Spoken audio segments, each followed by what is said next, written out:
আসসালামু আলাইকুম। নাজমাস রসই ঘরে সবাইকে স্বাগতম। মায়ের রেসিপিতে দেশি মুরগির আলুর ঝোল আজ আপনাদের সাথে শেয়ার করব।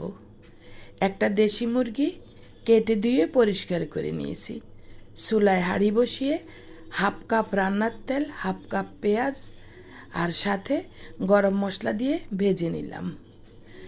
যখন হালকা গোল্ডেন কালার চলে আসবে তখন দিয়ে দিব 1.5 টেবিল চামচ আদা পেস্ট, 1.5 টেবিল চামচ রসুন পেস্ট দিয়ে ভালোভাবে ভেজে নিব কাঁচা গন্ধ দূর হওয়া পর্যন্ত। এখন আমি দিয়ে দিব স্বাদ মতো লবণ। লবণ দিয়ে আরও কিছুক্ষণ ভেজে নিব। এখন দিয়ে দিব আমি 1 টেবিল চামচ